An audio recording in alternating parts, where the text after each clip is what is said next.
Hello world, and welcome to another episode of Dave Trippin'. I'm gonna have to watch the road mostly here, and I just did arms at the gym, so if the camera's shaky, I apologize. Let's see how many times I can talk about how I've been to the gym today. I wanted to do this in the car because the emails that I'm addressing are regarding having a vehicle. So this is for Cameron Lineback and Elisa, I think that was. Afterwards, I'm sorry, Elisa, if that's not your name. But the questions are as follows. Whilst I do this drive back in this horrendous, look at this, look what I have to contend with in the middle of July. The questions were, first from Cameron were, what do you think of the whole experience of driving in Japan? Do you enjoy it? Is it good? Is it bad?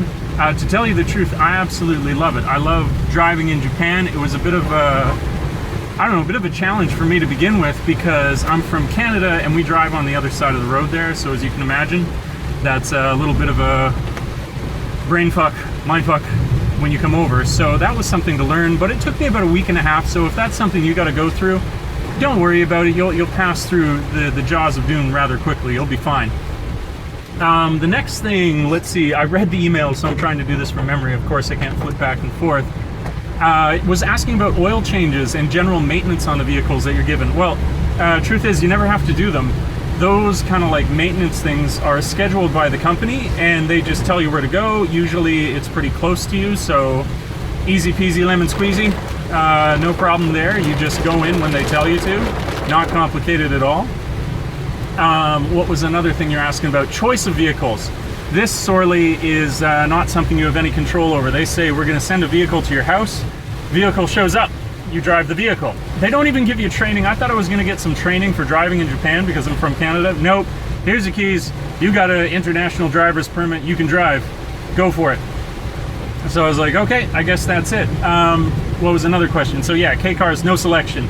Doesn't matter what you're partial to, unfortunately, but they do, you know, the ones I've gotten, they'll get them of a recent year, so that's no big deal. It's pretty good.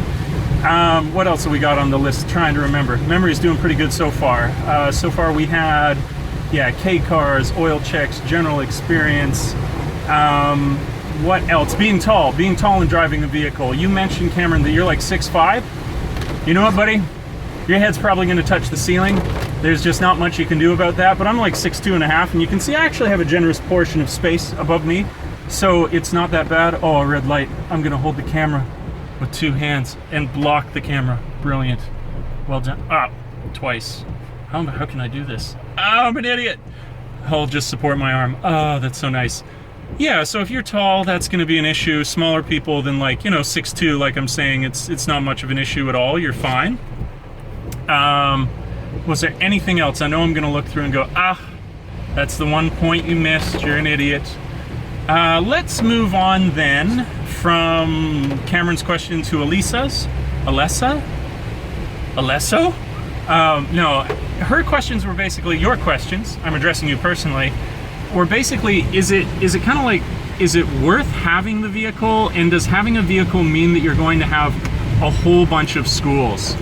That is not what it means. I just drove by a cop car. I hope they have no sense that I'm being safe. I'm only looking at the road, right? This should be fine.